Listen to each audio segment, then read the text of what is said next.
Saia justa, calça apertada, é bem por aí, viu? O governador da Bahia, Rui Costa, diz que a presença de Jair Bolsonaro na inauguração do novo aeroporto de Vitória da Conquista se tornou um ato político partidário. Não, mas sempre aconteceu isso, né? Por isso ele confirmou a sua ausência na cerimônia de entrega do terminal que fica no sudoeste do estado, bem distante, por sinal, de Salvador, né? O aeroporto se chama Glauber Rocha, um cineasta caracterizadamente de esquerda, né? Um gênio do cinema brasileiro. De acordo com o Rui Costa, o governador da Bahia, a forma como o evento foi montado para hoje exclui a participação do povo.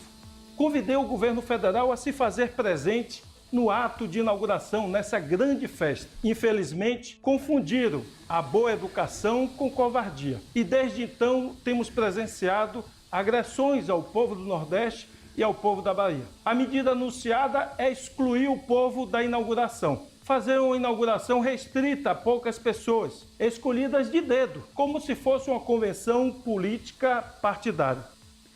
Roubaram a festa do governador, ele disse que ele convidou e só deram 100 convites para ele. Por isso, ele acha que não deve ir, mas está errado, hein? Está errado. Eu acho que ele devia firmar sua presença lá. Afinal de contas, o aeroporto é um bem para a cidade e para o estado da Bahia que ele dirige, né? É a terceira, a Vitória da Conquista é a terceira maior cidade da Bahia, região importantíssima. O financiamento do aeroporto é quase que 70% federal, 30% estadual. Segundo o governador Rui Costa, a ideia de construir um aeroporto ali em Vitória da Conquista surgiu no mandato do ex-governador Jacques Wagner, em conversa com o ex-presidente Lula, e aí ambos começaram a liberar a verba. As verbas foram liberadas, verbas federais, segundo, repito, de acordo com o relato do governador Rui Costa, durante os mandatos dos ex-presidentes Temer e Dilma Rousseff. E aí, o que é que acontece ali? Qual é o caldo? Tem um caldo local e o nacional também. O nacional é óbvio, a gente assistiu a declaração do presidente da República. Primeiro tem o bloco dos governadores do Nordeste, que fazem oposição política ao presidente Jair Bolsonaro. Depois, a declaração do presidente Jair Bolsonaro se referindo aos governadores nordestinos como governadores de Paraíba, e dizendo que o governador do Maranhão não ia receber nada, o que piorou ainda o que já era ruim. O prefeito de Vitória da Conquista é do MDB, muito ligado ao bolsonarismo na Bahia. E a partir do momento em que veio à tona a declaração do presidente, foi na sexta-feira, né, acho? Foi na sexta-feira, o prefeito de Vitória da Conquista começou a intensificar convites para políticos ligados a parlamentares, a deputados estaduais e deputados federais, que por sua vez são ligados ao presidente Jair Bolsonaro, para tentar evitar que o presidente Bolsonaro fosse alvo de alguma espécie de protesto por causa da declaração. Então virou um Bahia e Vitória, a inauguração do aeroporto de Vitória da Conquista. E o que estão dizendo, eu não consegui ver as imagens, nem ter acesso a isso, estou me baseando aqui no que foi passado de informação do que vem da Bahia, é que vão colocar até tapume para evitar a chegada de pessoas próximas da área onde estarão as autoridades, e que esses tapumes não estavam previstos no evento inicial de inauguração do aeroporto. Eu estava acompanhando numa rede social aqui agora há pouquinho, o governador Rui Costa está dando uma entrevista numa rádio para o Mário Kertész, que é um radialista muito famoso lá em Salvador. Já foi prefeito de Salvador. Foi prefeito de Salvador também. Ele é radialista, ele era radialista, passou pela prefeitura e voltou ao rádio agora. Então ele está dando uma entrevista certamente para fazer um contraponto à presença do Bolsonaro no estado. Eles podem se estapear, só não podem prejudicar o povo baiano, não é? Que paga imposto e que pagou esse aeroporto. Se o dinheiro saiu do cofre da Dilma, quando a Dilma estava com a chave, do Temer, do Lula, do Bolsonaro, do Rui Costa, do Jacques Wagner, eu entendo a disputa política, é parte mesmo, né? Foi eu que fiz, foi eu que escolhi, eu escolhi Lauro de Freitas, escolhi Vitória da Conquista. Isso é do jogo. Agora, o dinheiro não é deles, o dinheiro é do povo baiano, respeitem o povo baiano e tenham o mínimo de civilidade, porque nós estamos ultrapassando todas as fronteiras da civilidade por aqui. Onde é que isso vai dar? Eu não tenho a menor ideia. Vocês viram o que aconteceu com o ministro da Educação, né? Nós vamos falar sobre isso. Vamos falar Tem até o disso, vídeo eu quero aí. falar disso também. O problema é o seguinte, Rafael, esse alerta que você faz aqui, que é o ponto mais importante dessa discussão toda, na minha avaliação, né? Você tem questões aí de preconceito sendo exaltadas, mas a posição, né, de governantes, a posição do Estado que está sendo representado por essas pessoas, está sendo deixada de lado por questões aí muito sérias. Nós tivemos aqui no Brasil transições importantes. Saiu Fernando Henrique Cardoso, entrou Luiz Inácio Lula da Silva. E a transição foi suave.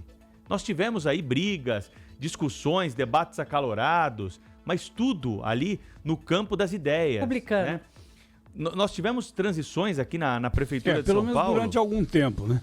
Pelo menos no começo. Não foram transições democráticas? Nós não ressaltamos aqui que as transições foram democráticas? Não, tinha disputa política ali, mas eu acho do jogo. Havia o com respeito, excessos, com né? excesso de um lado ou de outro, às vezes.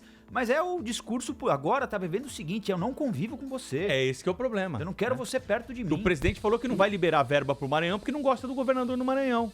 Né? Ele tá prejudicando o governador do Maranhão ou tá prejudicando o povo do Maranhão? Que já sofre tanto. Que nem também, eu vou falar do outro lado aqui também, para não falar que eu tô falando de um lado só. Esses deputados da Bahia, do Nordeste, que estão agora, vamos votar contra a Previdência para dar o troco no Bolsonaro.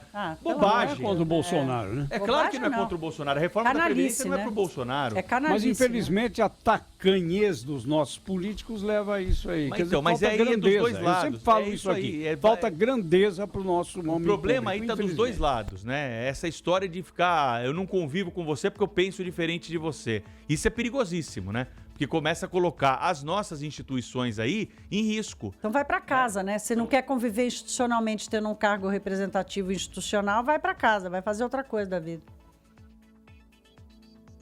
RB News. São 8 horas e 48 minutos. A Prefeitura de São Paulo quer que todas as pessoas entre 15 e 29 anos sejam vacinadas contra o sarampo. Só este ano já são mais de 400 casos da doença que estava erradicada no Brasil.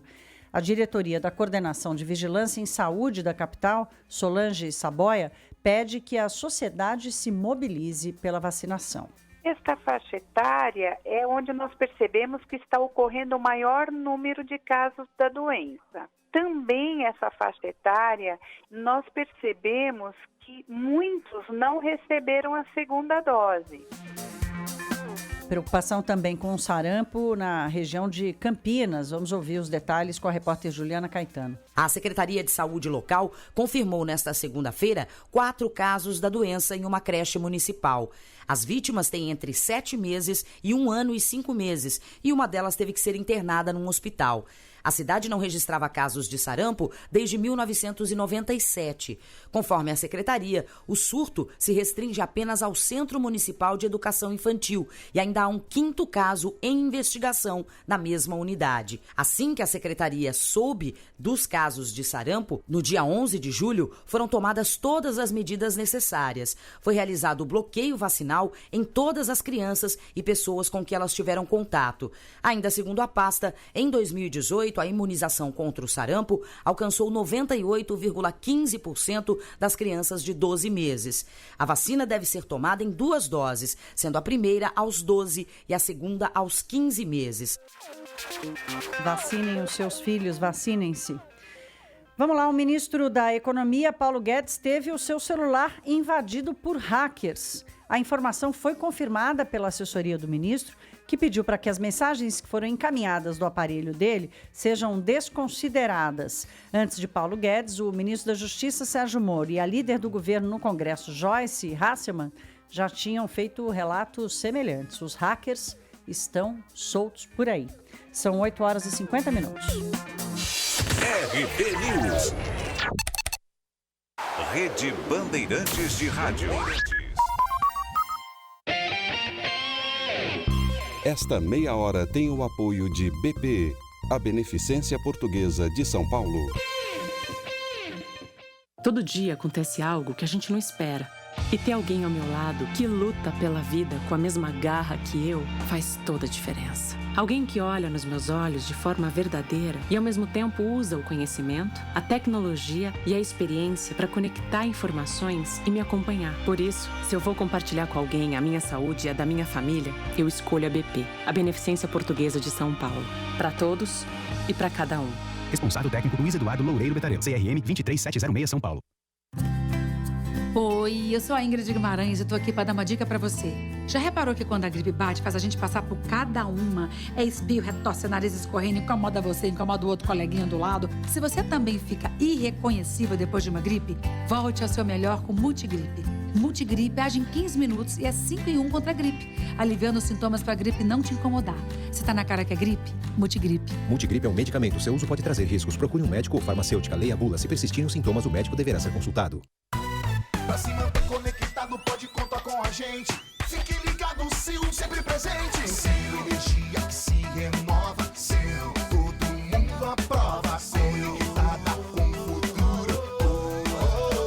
Sil, toda cidade tá ligada. Sucesso em toda parada. Tecnologia na sua casa.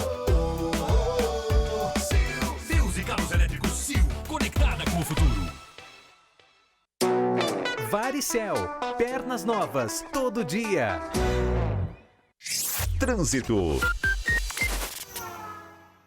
Nosso helicóptero sobrevoa agora o centro da cidade. Por aqui a gente vê o corredor norte-sul, que vem mal lá da Zona Norte, desde a Praça de Campo de Bagatelle até a passagem pela Avenida do Estado. Aí melhora, volta a ficar ruim na altura da FATEC e vem mal até aqui, na ligação leste-oeste, já na 23 de maio. Na volta para Santana, condição do trânsito é boa agora.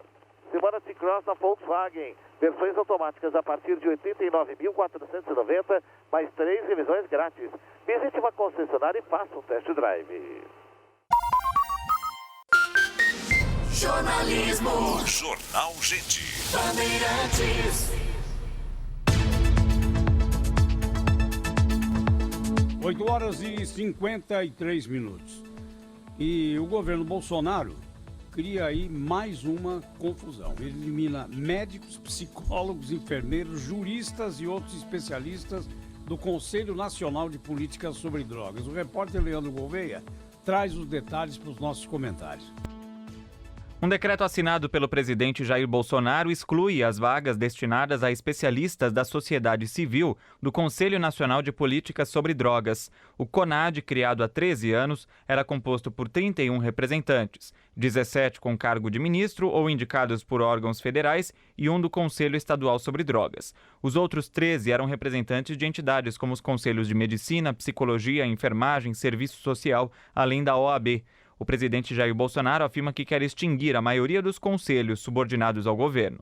Então nós queremos enxugar os conselhos, extinguir a grande maioria deles, para que o governo possa funcionar. Não podemos ficar refém de conselhos. Muitos deles por pessoas indicadas por outros governos, vão respeitar prazo, tudo bem, mas que tinham uma mentalidade diferente no tocante às drogas. O meu governo é contra a discriminação das drogas. É diferente a nossa proposta de governos anteriores, que eram favoráveis ou em cima do muro. O diretor da Sociedade Brasileira para o Progresso da Ciência, Siddhartha Ribeiro, afirma que o governo não está disposto a dialogar. De fato, o que está conseguindo é uma homogeneidade artificial. Estão expurgando o dissenso. O CONAD já tinha a maioria do governo. Eles já tinham como aprovar todas as suas políticas, como aprovaram a recente mudança na lei de drogas, da qual a gente discorda. Agora, o que eles conseguem ao expurgar todos esses representantes é que, além de maioria, eles não querem mais o dissenso. Então, eles estão abrindo mão da opinião de especialistas, estão abrindo mão do contraditório. Por nota, o Ministério da Justiça informou que a nova estrutura do CONAD moderniza a interlocução com a sociedade e os órgãos públicos envolvidos. Segundo a pasta, será criado um grupo consultivo que permitirá a participação de 6 especialistas na área de política sobre drogas. Não foi informado, no entanto, quem serão essas pessoas e nem qual será o critério de escolha. Zé Paulo, sabe que ontem eu conversei com a... No sentido mais amplo, eu diria que o governo tem ouvido maus conselhos. Não precisa ouvir o conselho, o governo precisa ter conselho para ter informação. Não, né? A OAB, o Conselho Federal de Medicina, eles trazem informação. A opinião do conselho ela não vincula a decisão do administrador público. Ela apenas traz informações. O conselho, por exemplo, pode sugerir, como sugeriu na época do presidente Michel Temer um tipo de indulto para preso. O presidente Michel Temer e a sua equipe acharam, não, isso aqui não é legal, vamos fazer um outro indulto. O presidente Bolsonaro tem perfil de quem quer ouvir conselho de alguma coisa? Não, um governo precisa ter conselho, eu acho. Não, sim, o governo precisa ter, mas você acha que o presidente Bolsonaro quer ter? Acho que não. Os conselhos, eles fazem parte do que a gente chama de democracia participativa. Ou seja, você mistura numa mesma sala governo e sociedade civil, representada pelo setor privado, para discutir critérios e discutir políticas públicas. Geralmente o governo são figurativos, pode ou não, né, Thaís? o governo pode ou não acatar.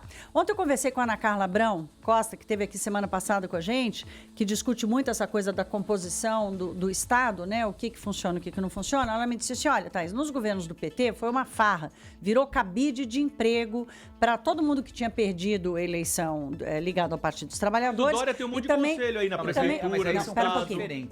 São diferentes. Tem o conselho consultivo e o consultivo não é pago. Né? Não é pago. Então, peraí. Tem o conselho das empresas. Esses são pagos. Não é só o conselho. Conselheiro. Tem conselhos consultivos também que têm salário. Especialmente para quem é do governo. O cara ganha, se ele participa. Se o cara é do governo, aumento. Ele ganha um jeton, ele ganha um adicional. Eles só aceitam porque eles ganham esse aumento. Exatamente. Então, assim, é para aumentar o salário e tal. Então, ela falou, nos governos do PT foi uma farra, foi cabide de emprego, é por isso que os conselhos se proliferaram até dizer que chega. Agora, está virando uma coisa, é o seguinte, eu só vou ouvir quem eu quero. Vocês se lembram do caso da Helena Szabo, que foi recusada para o Conselho de Justiça do Moro, porque o Bolsonaro não queria sentar com ela. Então, o critério, a existência do Conselho é para isso, é para juntar sociedade civil e governo, discutir criação de política pública. O governo pode ou não acatar o que foi discutido ali, mas é importante haver essa relação aí de novo. Imaginou em algum momento que o Bolsonaro ia ouvir a sociedade civil? Então o que era antes um cabide de emprego agora vira um instrumento de censura. Mas assim, surpresa zero, não é? Surpresa zero. Mas eu sou a favor de um conselho que não tenha remuneração, que não tenha grandes gastos. Claro que é o que o Dória está querendo fazer aqui. Você não precisa, por exemplo, você não pode cobrar. O cara tem que pagar a passagem para participar da reunião do Conselho em Brasília. O governo precisa pagar a hospedagem do cara lá, entendeu? Agora, não dá pra você pagar 30 pau pro cara só porque ele vai dar o Onyx Lorenzoni, ele reclama disso, dessa estrutura de passagem e hospedagem também, que virou uma fábrica de coisas, né? Então, assim, precisava fazer um pente fino para entender quais são esses conselhos que estão aí, quais foram as medidas acatadas, quem é que participa, se as reuniões estão sendo produtivas ou não. Isso tudo precisava ser olhado. Agora, trocar cabide de emprego por objeto de censura ali, de fechar essa porta de contato com a sociedade civil, aí é que está o problema. Agora, esse conselho era bem específico, né? Drogas, né? Conselho Nacional. Mas tem vários. Ele disse ali, tem você viu mil, o que ele tem disse pelo na menos uns justificativa? Ele disse o seguinte, não tem conversa, esse governo é contra a descriminalização das drogas. Então, para ele, é isso, ele não tem por que se reunir. Tô pensando aqui com a cabeça do presidente. É um esforço, mas eu tô fazendo isso. Não tem por que se reunir com quem pensa diferente dele. Ele já tem uma conclusão e acabou, não tem argumento, não adianta querer me convencer, entendeu? É isso e acabou. E será assim durante 4 anos. Agora, esses conselhos geralmente só servem para embasar uma opinião já firmada antes pelo governante, né? Fala, não necessariamente. Não é e aí, não, se viu, for a Paulo? favor do que ele pensa, ótimo. Se não for, ele desconhece. O exemplo que eu trouxe aqui do governo Michel Temer, do indulto, é simbólico de que não é assim, Zé Paulo. Um grupo de juristas se reuniu. São promotores, juízes, especialistas aí nessa ligação com o sistema carcerário.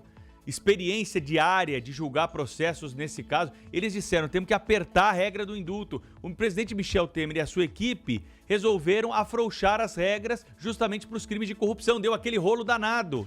Eles não ouviram o que o Conselho disse a respeito das regras para o decreto de indulto. E aí o caso foi parar no Supremo, revogaram o indulto, aí foi aquela celeuma toda.